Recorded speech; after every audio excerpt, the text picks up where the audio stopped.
Hello, everyone, and welcome to You'll Probably Agree. Today, I have our returning guest, Don Shanahan from Every Movie Has a Lesson.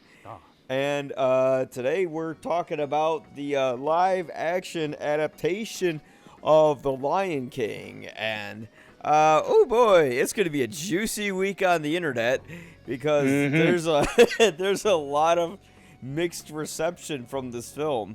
I mean, I know some critics who just thought it was okay, some who absolutely deterred it, and some who loved it. So I'd love to hear your take on the picture.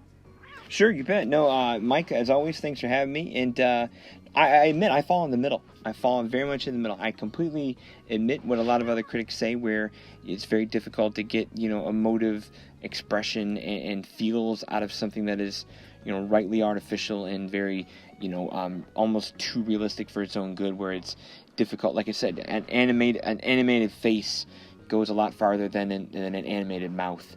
So there's difficulty there, but I have to admit, the film is still very much like, it is a visual spectacle. It is a beautiful, really well composed thing where it's impressive the technology it took and the special effects it took to do it, and I can acknowledge that because it looks great. If they could have found a way to get a little bit more performance out of its look, you got something that really is kind of special. What helps save it for me, to say it the quickest way, is the core is still there. The Lion King at its core is a musical, and those songs are still there. That Hans Zimmer score that won an Oscar is still there, and when the moments need to be the moments, that music is there to back it up. The talent behind the songs is of course not going to be the same as it was the first time around, but they're good enough. There's good talent here. They're doing all right.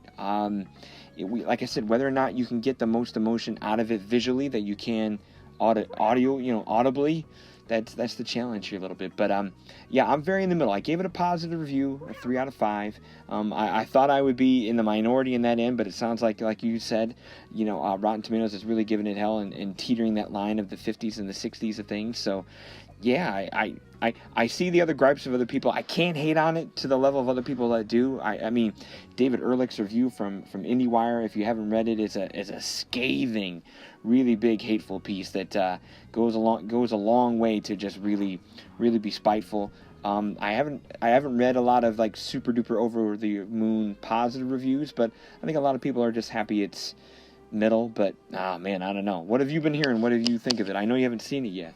Yeah, well, essentially that's what I've been hearing. Like, it's okay. And here's the thing with these live action adaptations of Disney movies, they were never really meant to be live action. And I don't think I'm not prejudging the film before seeing it, because honestly, I don't really have that bias where the movie that was like important to me growing up as a kid in terms of animated films were like Toy Story, the 3D animated pictures, and the other like one was like Batman. The Disney musicals didn't really resonate with me as much as a kid.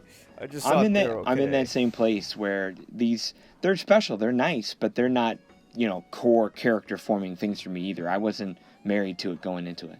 Yeah, so having said that, just looking at the footage from the trailers, it's like, I think in a way this movie is going to be the best that they could do with something like The Lion King. And the absolute benefit that they have with this film, unlike what they did with Dumbo, is there's no boring human characters, I agree with that. especially children who cannot act to save their life. True. And at least this film, it relies on all the animal characters. I think calling this movie the live action version of The Lion King is very loose interpretation of that word, because essentially, and this is kind of a deep cut, but this is kind of like the Final Fantasy, The Spirits Within of animated films, or I'm sorry, live action films, where basically the animation is meant to emulate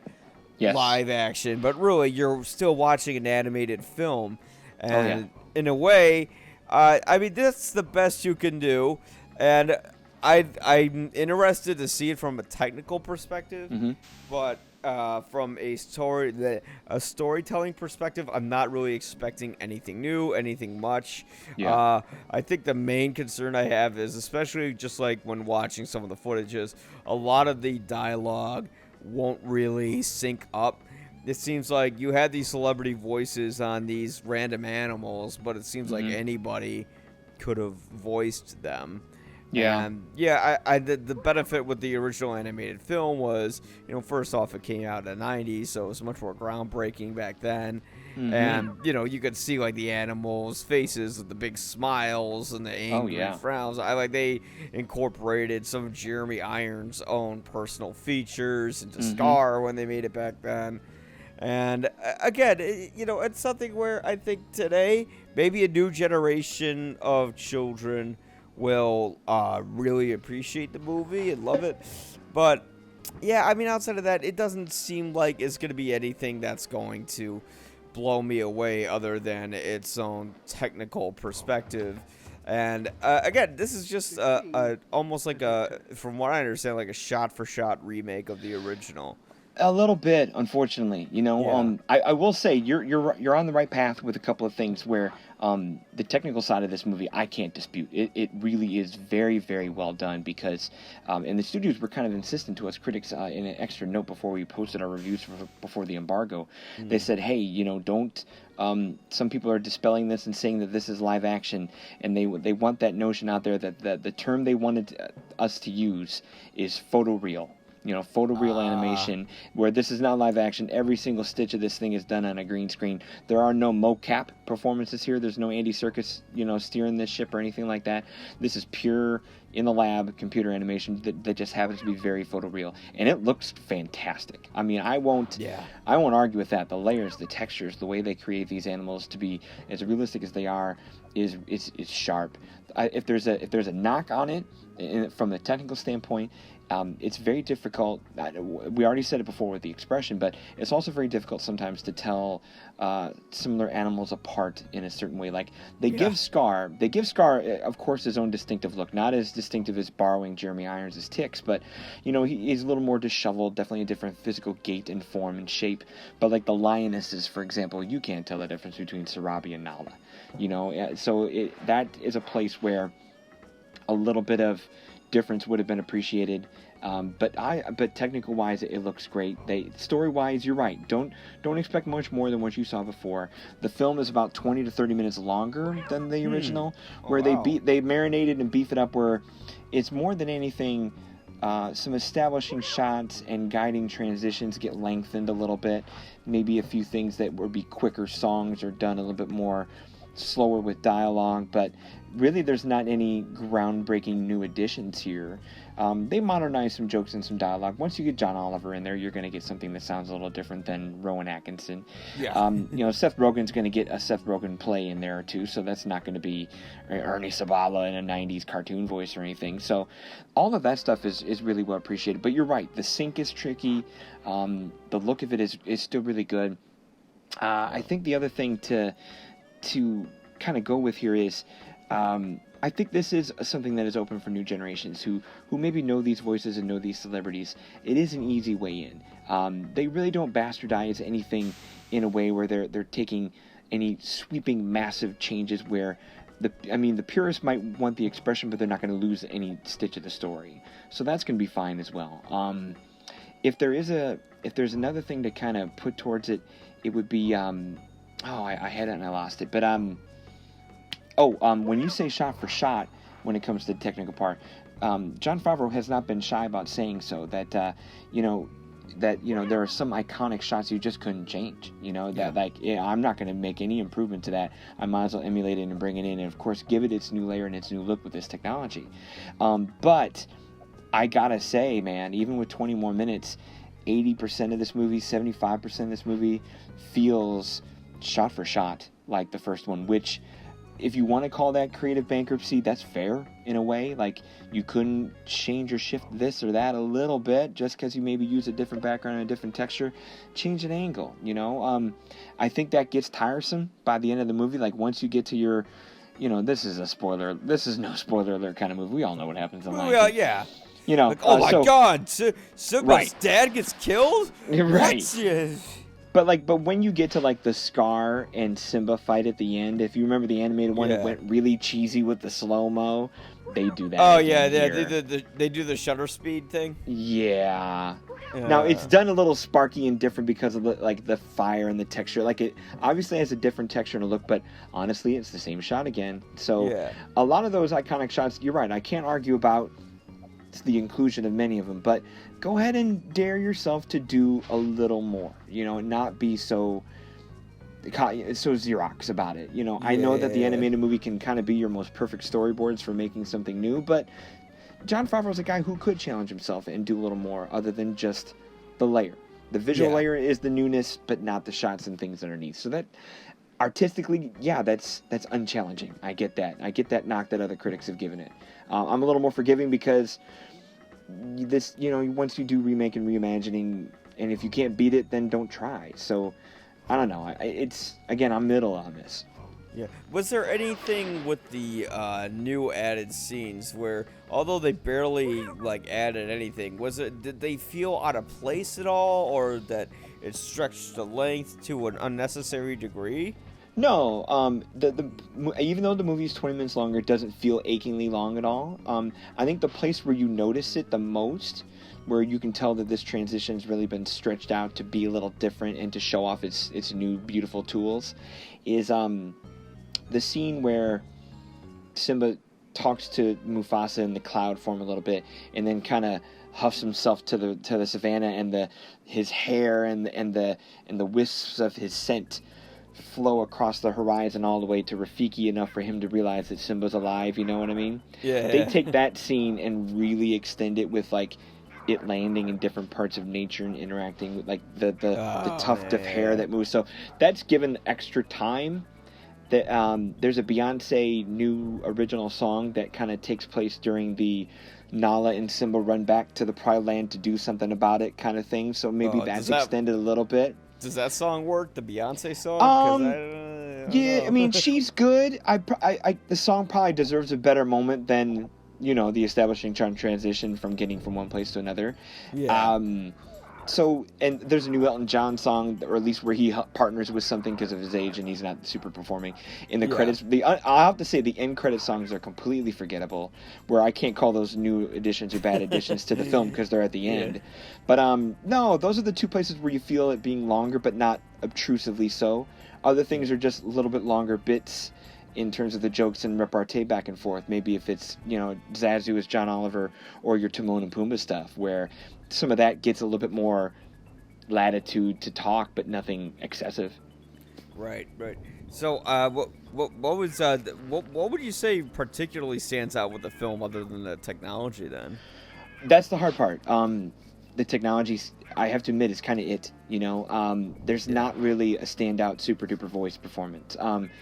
Especially if you're really and it's not you or I, but if you're really in love with the animated 90s film, Chiwetel Ejiofor, as regal and as sinister as he can be in certain levels, he's not Jeremy Irons. He's less oily. He's not expressive. He's mean. He's sinister. He's presence for sure, but he's not Jeremy Irons. So if you're looking for that or you need that, that's tricky. You hear Beyonce's voice and you cannot help but know that that's Beyonce less than being a love interest. So Donald Glover does fine. Billy Eichner steals the show as Timon, and definitely doing less of a gay stereotype than Nathan Lane would be. Seth Rogen matches him really well as Timon and as Pumbaa next to him. But and James Earl Jones' gravitas is still there, despite being his Rogue One raspy older voice. It's not the clearness of timbre as it was back in the day, but it's fine. It's who you need it to be.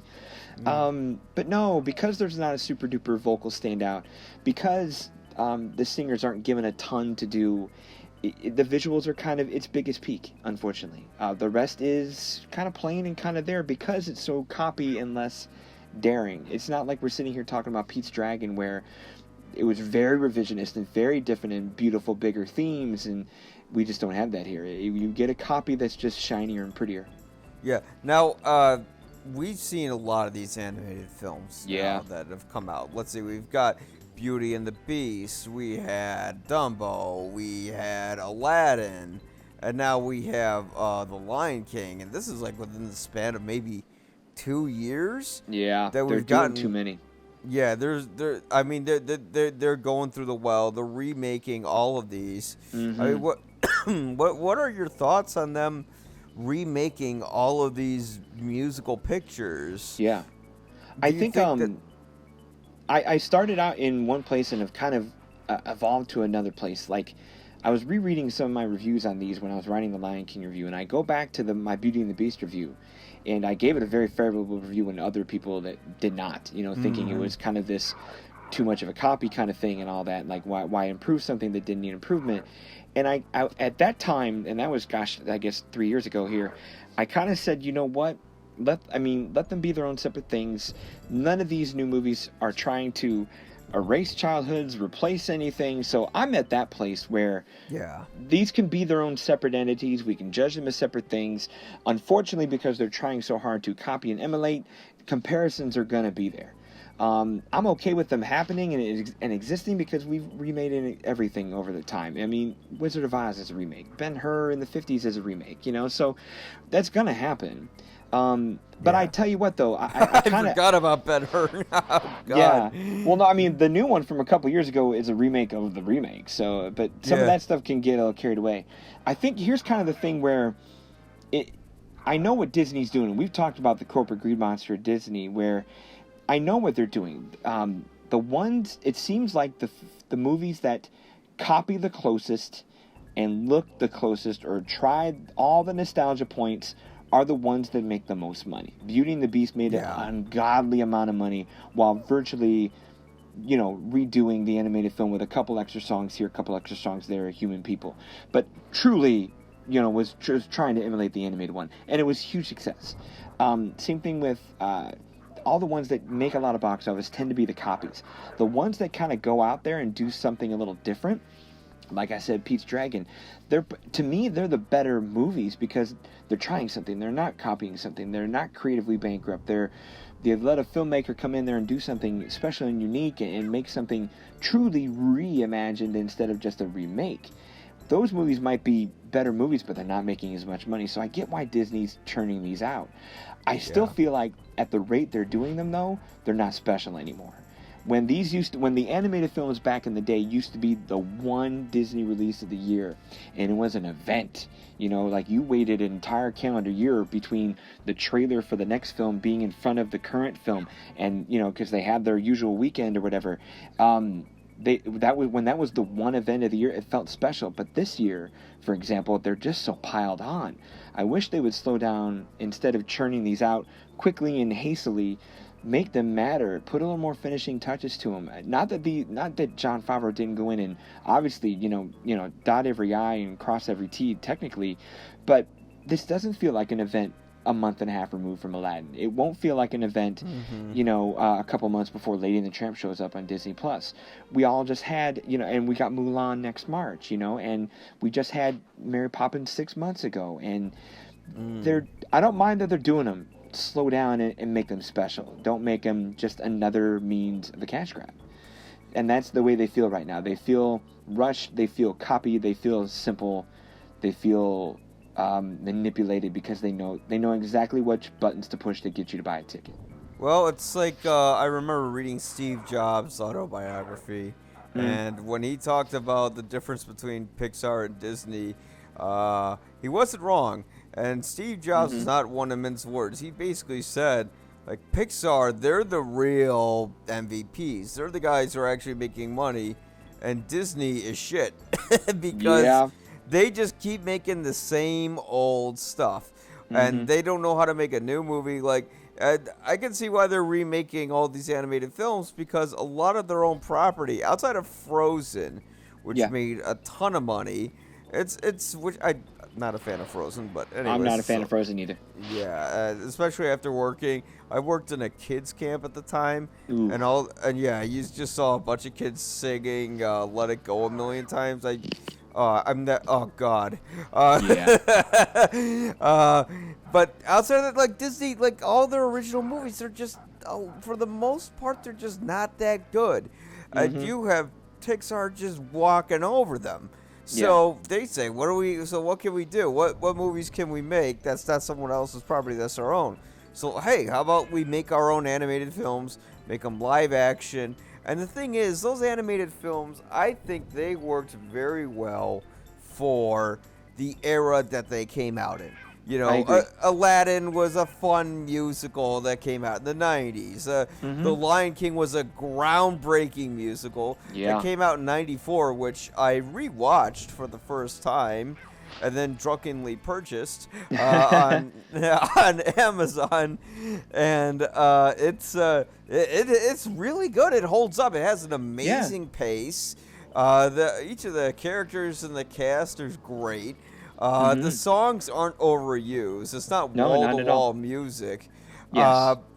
But, you know, in terms of live action film, it's like, I think it can be enjoyable, but nothing spectacular. I mean, if you look at something like Dumbo, that was a 48-minute short, you know, and that movie is, like, it doesn't really quite hold up to today's standard. It's more of a fascinating time capsule. Yeah, and then, very much so. Yeah, Beauty and the Beast. You know, that was based on something long before the animated feature. And the most fascinating thing about The Lion King was that it was actually Disney's B animated team that was supposed to do it. Oh, I know. It was the Also Rant. Yeah, their A team was supposed to do Pocahontas, and Pocahontas just got mixed reviews and, you know, didn't go far. Meanwhile, The Lion King pounced all over it. You know, got rave reviews. Didn't win the Oscar for Best Animated Film. Like, what else would have that year? No, something with The Lion King is, and like you said, it's something to completely respect is that was Disney's best shot at doing something at the time original. Not, I mean, I know they borrow Hamlet a lot, but that's something original, not based on some fairy tale, not something regurgitated for cuteness' sake. They made, and like you said, not a wall-to-wall musical. They put a real animated drama in between, something with some showmanship, and they haven't had a good, like you said, Frozen borrows from the Snow Princess, so they haven't had a good original work, honestly, since then, and that's 25 years. So now that they're copying that, it's just such a challenge. There was a group of people out on the internet, a film group I work with a little bit called Feel and Film, as part of a podcast group, and you're in this group now a little bit where you're posting stuff. They asked the question of you know, many people call The Lion King a masterpiece, and I'm right there with them. It's too good to deny as the peak of that 90s Renaissance period. And I kind of asked the question in the group. I said, what makes the movie, or who makes the movie a masterpiece? Because I know what you're talking about. It's their B team talented directors. The only thing they've made good like that since then is Open Season. There's like, I think 22 people with story credit on this movie, where that's a lot of cocktail napkins and post-it notes that just happen to be squished together with Hamlet and Lions to turn into The Lion King, where this is a lucky happenstance of a success, where when I ask myself what makes the film a masterpiece or what's the biggest quality that sticks, it is that music. And the one very positive quality about the new one is Tim Rice and Elton John come back to retool and you know, kind of repin this music. Hans Zimmer comes back to retune and reposition this score, and that helps because to me that was the part that made it good and was the core of it. And to have that be intact helps. It probably doesn't help because it just adds to the copying nature of the whole thing that we were seeing and feeling about it. But if they were to do a shot for shot thing and then throw some random audio in there of different scores or different takes, it would feel random it would feel cutaways to lightning when the girl's being stabbed in the shower in Psycho. Yes. Right. So for that core to be here, the best part about it's helpful for sure. Yeah. Well, again, it's The Lion King is so ingrained in our memory that if you try to make any drastic changes, people could see it as an absolute bastardization. Yeah, and that's the thing. Yeah, and I have a feeling when this movie comes out, a lot of audiences will like it, and they're going to, you know, lambaste the critics for giving it a 61% as it stands now, or 60% on Rotten Tomatoes. I think so too. I think it's going to make $1 zillion. I think people will love it. I think people like the diversity. People like the modern takes on the music. It's going to do just fine, and they're going to hate all of us for finding it soulless and whatever words other people have put to it. And in a way, I hate to play devil's advocate, but in a way they're kind of right, because Jon Favreau, in a way, is kind of doing exactly what he should have done with this film, which is just make a faithful, photorealistic remake. Yeah. Don't shake it up too much, and I don't know. With The Lion King, that's all you can do. The only problem is it's hard to argue there, because you're right. If somebody went in and David Lowery'd it and did something crazy different, we would not get it. No one would see it, and Disney knows they need this to make money. So. Oh yeah, if David Lowery did it, that would be a very interesting version of The Lion King. Absolutely. Oh, I know. I mean, he's got one more Disney thing at least on tap. They got him signed up for Peter Pan. Yeah. Well, one of the critics did make a great point. Matt Fagerholm for RogerEbert.com said, like, if they really wanted to be creative with these movies, they could have made the film completely silent, where the animals don't talk but interact with each other, and you find a way of communication through that. The only thing is, I think audiences would be like, why isn't anyone talking? What is this? Well, I mean, I guess if you I know when they do their Disney nature documentaries every year, those annual Earth Day releases that Disney does, they can't help but put narrators in those, even though I'm kind of with Matt. I'd watch that. Like, you give me a photorealistic Lion King, Hans Zimmer's score, no songs, and you just let the body language of the animals emote what you know is happening, I think that'd be fascinating. That would be amazing. I'd pay to see that. Yeah. The only thing is, I think that would be a little too creative. Yeah, and it would be, because people want their jokes, people want their songs. Yeah. It would be too divisive amongst, a large audience, and you have to cast a wide net, and you have to please everyone. And unfortunately, that is sort of the creative bankruptcy that we have in Hollywood today, where you need to have something that's based on a popular property. It reminds me way back when I lived in LA and I was working in Raleigh Studios across the street from Paramount. We had the producer of Once Upon a Time. There was a show on ABC come in, and he was talking to us, and he said, if you try to make something like an original property, nobody's going to see it. But with Once Upon a Time, that was a show where, like, all the classic fairy tale characters got together, like Rumpelstiltskin and Snow White and all that. And he said, you ask people, do you know who Snow White is? Do you know who Rumpelstiltskin is? Like, yeah, well, they're going to pay money to see that. And the thing is, it's show business in the end. So as much as we want to complain about the oversaturation of Marvel films or the oversaturation of these live-action Disney remakes, or how Disney owns everything, including the X-Men now, the problem is it's gonna keep bringing money, and it's gonna keep getting asses and seats in theaters. Because this is the way the nature of the beast works. It always was going to be this.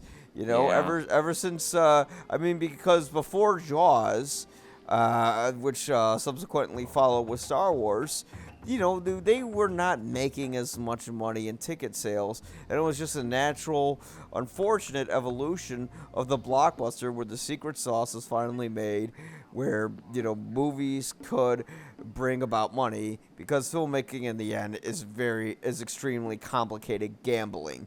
Yes, it is. Yeah. So, either your movie's going to be a hit or you're not. And you know what? If you're going to roll a bad hand on a blackjack table with The Lion King that's not going to be as creative as you would like it to be, or you try to make a totally original Disney property, it's not going to work as well. Because folks, for over an era now, it's been like 20-some years, they want to invest in the familiar. But, yes, it is a reflection on, maybe these live-action adaptations of Hollywood's lack of creativity, but at the same time, coming from a business angle, it's also something that's just a natural continuation of the Yeah. system that we have today. And the Lion King, we might complain about how, in a way, creatively, it does nothing new or unique. But you know what? If it's gonna make money and if it's gonna make kids happy, who are we to argue about it? That's the thing. Like I know what Disney's doing. They're making something shiny and pretty that they know is going to make money. That is, like you said, risk adverse. And Yeah. it is hard to fault that. They put enough talent there to make sure it's not an embarrassment. John Favreau's fine. Donald Glover's fine. He sells tickets. Beyonce's name is huge. So they know what they're doing. It's making money. It's from a business end. I can't fault them, and if people want to get jealous or if other studios want to get jealous, make better movies, make better things that can compete, and you don't have Exactly. to always bow to Disney then. Yeah, because you know what? Every studio, we want to complain, oh, we hate Disney, but it's like, guess what? Within like all the blockbusters this year, like Disney's been the most consistent ones, with Yeah. Endgame, with Spider-Man, God, what else did they come out with? Oh, with Toy Story, it's Pixar, but still Disney produced it. Toy Story 4. They're the ones that are being the most successful. They are. With films that are actually good. And Yeah, you see like other... Disney shores themselves up enough where success for them has bred some dominance where they can go out and buy good talent. They can buy corrective things. They can buy good marketing to shield things up. They have enough brand recognition where I don't want to say too big to fail, but man, their quality level, even though us critics will knock a thing here or there, myself included, but they're doing enough to get people to come in and not notice, and it's working. Yeah. And they have not made a downright flop, like real embarrassment flop in a long time. Yeah. I can't even call John Carter a flop. John Carter made money back, Really? Oh, John by Carter the time did? you put international sales and media to it, it did fine. Oh my gosh. I would have never thought that. Yeah, poor Taylor Kirsch. She seems to be like cursed with being in things that should be good that turn out to suck. Yeah. Like yeah, True Detective Season 2 or something. Mm-hmm. He'll find his way. He's too good of a talent. I don't mind the guy. He's pretty good. Yeah, exactly. It's just unfortunate case where you're in something that you think is good. Anyway, but the thing is, like, look at what these other studios are doing. They're fucking up on all ends. Oh, Like, I know. Look at Fox with what they did with Dark Phoenix. Like, not only did it fail, but people wanted it to fail. Hell, even I saw the trailer. I'm like, I hope this thing fails. Because it's like it was just it was just proof. Like everyone, including Sony, just when they did Amazing Spider-Man, they just prove constantly to Disney that they don't know what they're doing with their property. Look at Warner Brothers with DC, and I'm not a DC versus Marvel guy. I don't care where my comic books come from. It's just how the companies handle the property, and I think they're trying to be too smart, like. Because I think they feel like, well, we got to do something different than Disney to stand out from Disney, or we're going to look like we're copying Disney. Maybe try copying Disney. They're really successful and not screwing up their characters because they didn't try to dare to be so different just to stand out. Go ahead and copy them. Make your money the same money they're doing. Yeah, Shazam finally figured it out. Like, no, make a light-hearted comic movie because comics are light-hearted. You don't need a doom and gloom Superman just to say you can push an adult button and show some maturity.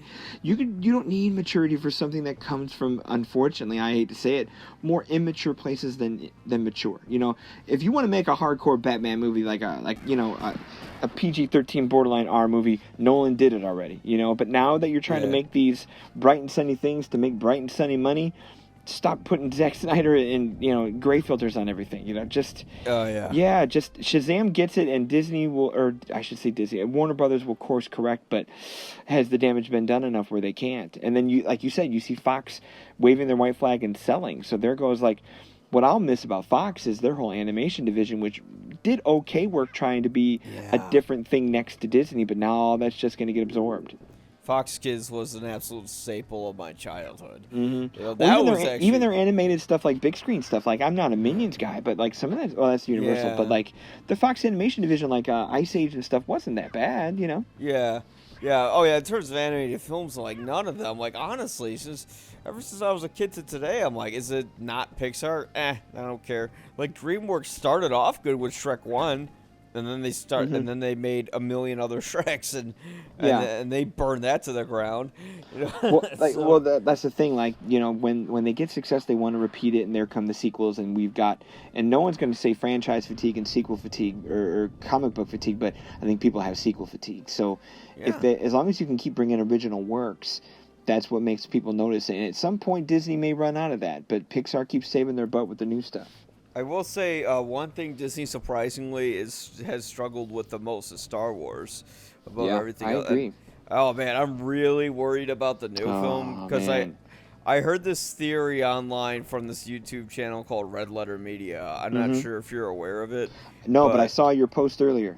Oh god, it's horrifying. This isn't a spoiler. This is a theory, but what they said is, and I'm horrified they're going to be right because they've been right a lot. I mean a lot of times about other Disney Star Wars films when they do the predictions. There's a quote from J.J. Abrams where when it came to the new film, what he said, what could he do creatively? There's a quote from him in the Vanity Fair article where he says, "Fuck it, I'm gonna do what I want," and that made me. And what's the one thing that a lot of movies, in particular Avengers Endgame, does as a plot device is time travel. Oh, so, no. Yeah. Don't. That's a Star Trek thing. Save that for... He already messed that up in Star Trek. Yeah, I'm thinking he's going to do it with this. Because that's so out of place. Where can you go forward? How can you go forward after The Last Jedi when basically there was nowhere left to go? They kind of left everything stagnant. Like J.J. Abrams is not creative enough of a writer or director to come up with anything new, and he hired as a co-screenwriter the guy who wrote Batman vs Superman. Oh, and is it Chris Terrio? Yeah. I mean, he did write Argo, but that was a long time ago. He did write Argo, but boy. That's scary. Yeah, and he's coming in to write it at the last second, and that Batman vs Superman, Justice right there. League, was written in the last second, but yeah. That's a whole other thing. Yeah. If that happens, I'll be cool when I'm in the theater, but as soon as I get my car, I'm going to lose my shit. You know?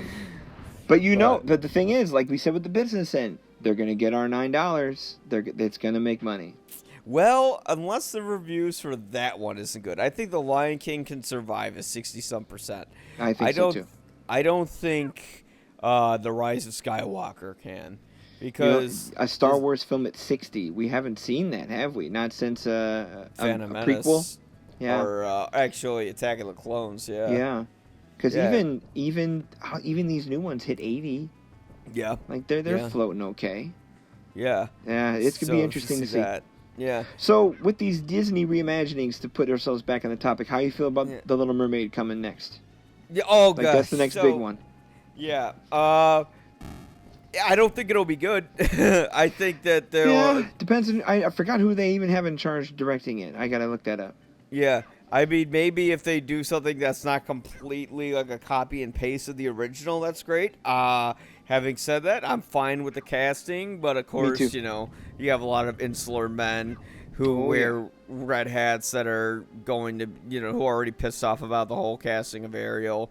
Although they don't know that originally the writer of The Little Mermaid was bisexual, and the man he was in love with couldn't really accept him, and Ariel was a reflection of wanting to be normal within society. But don't think about history. We want her to be a redhead who's supposed to be 16 but looks like she's in her 20s. That's perverted men can get horny to.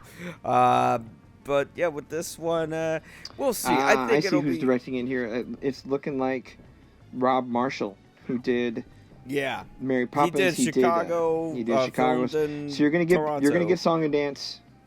Yeah, and that's it's gonna be the same thing. I think it's gonna be the same exact. Well, film. I think so too. I think they see that copies sell. The closest emulation is good. A little wrinkle, a little twist here, like they're already doing with casting. But I expect all that talent to just show up and be that talent. Yeah. The one that looks okay is a Mulan. It looks like they're going to make that like an action picture. Yeah, like cool. A serious film. Take the musical out of it. I'm cool with that too. Yeah, I don't want the music in it. Yeah, Honestly. make a wuxia film for children for a change. That'd be Yeah. great. Yeah, because so here's my question with the new Lion King. Yeah. Although I kind of went on a rant, but Nah, you're good. yeah. Do the interpretations of the classic scenes resonate as well Ooh, as the classic scenes? Like, good when, question. for example, spoiler of a movie that came out in 1994, when when Mufasa dies, is that as effective? Because everyone talks about how they cried when that happened and all that. It's difficult because I think 50-50. 50-50 because the spectacle of the moment is there, and the music's still there, but we're back to what the other critics have said. You have these semi-expressionless, realistic animals that can't make that Simba face of shock and cry, and the poke your dad with that raised eyebrow look of horror, and you don't have that. So if you need the facial expression to that moment, it's difficult. If the body language and the silence of the moment is enough, you're okay. But I have to admit, the visual helps. So it's partially effective, but you're missing a layer. Well, when you just see Mufasa's face when Scar gets his claws on him and he makes that big expression, and the light goes down and the eyes glare, you don't have that either. It's hard. Yeah, you don't, because animation. Here's the thing: a lot of people like to knock animation, but but animated films. They do so much more than live action does in so many ways. The best Spider-Man movie we ever got was an animated film. Mm-hmm. It wasn't a live action one. But people want to talk about the live action one because it's harder to do in terms of emotional expression that we don't really notice as much. Yeah. But I agree. I don't know. The expression is the missing component that is either going to be okay for you because you're not super attached to it, or it's going to be a deal breaker. And for a lot of people, it's been a deal breaker. Yeah, I think the Avengers would be amazing if they rebooted it as like an animated. Oh yeah, series. Yeah, but or even I think I was even thinking with Pixar, like if you reanimated the Lion King with today's technology of CGI animation, let Pixar do it. That would look great. Like, you can have more, because we just saw Toy Story 4, where we have really great textures and really great looks to different layers and things and materials, but they still, all those characters are still wildly expressive. Let Pixar make a Lion King remake with all of that heart and dazzle, where it'll still look great, but you're not gonna lose expressive animation. It'll still look cartoonish enough, but still better. Because honestly, the animation of the Lion King isn't great. Of the old one. It's nothing to write home about in terms of 3D depth and this and that. Like, not the way that other films have been since. But yeah, if you could just not lose the expressiveness, but still have something bells and whistles. I don't know. It's tricky. Yeah, that's the main thing is live action sells, and people want to see that. I know it's not photorealistic. Photorealistic, according to Disney. Yeah. Yeah, I guess they got a lot of flack for that. But having said that, you gave this movie a 3 out of 3 out of 5. 5 stars. Yeah. Just enough to recommend because it is so visually pretty darn good. Yeah. And again, it's like for what Favreau had to work with, I think he probably did the best job that he could. Yeah. But having said that, we'll see how it turns out in the end. That's right. I'm very curious to hear your thoughts when they come in. I can't wait. Yeah. Yeah, it's going to be interesting seeing that amongst an audience. I'll probably get a lot of children and their parents who overreact to everything.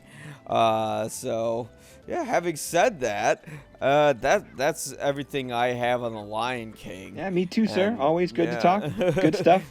Yeah, it was great talking to you, and hopefully, let's see, what's the next Disney animated film coming up now? Is it? It might be Mulan in March. It might be Lady and the Tramp on Disney Plus in November. We got a little lull here, or Frozen. I'm not even gonna see Frozen. That was the first movie I ever saw in theater was Lady and the Tramp. Although, there you go. I think it was a re-release that they had in the 90s. That I remember. But yeah. Oh God, are they doing Bambi in live action? Not yet. I'm sure our time will come. That's gonna be messed up to see Ooh, Bambi's yeah. mom get shot in live action. Yeah. But that I remember seeing that as a kid, and even as a kid, I thought, Jesus, this is dark. But yeah. All right. Anyways, thank you so much for coming on. No, thanks for Guys, having me. check out Don's website. Every movie has a lesson. The amount of stuff that he covers is insane. His Thank you, sir. website is jam-packed with material, and it's great stuff. Having said that, thank you so much for coming on. You can check me out at ypareviews.com. The YPA stands for You'll Probably Agree, or maybe you'll not agree. Because a lot of people have said that to me jokingly. Oh, you should call it You'll Probably Not Agree. Yeah, very clever. Anyways, thanks so much for coming on, and I'll talk to you later.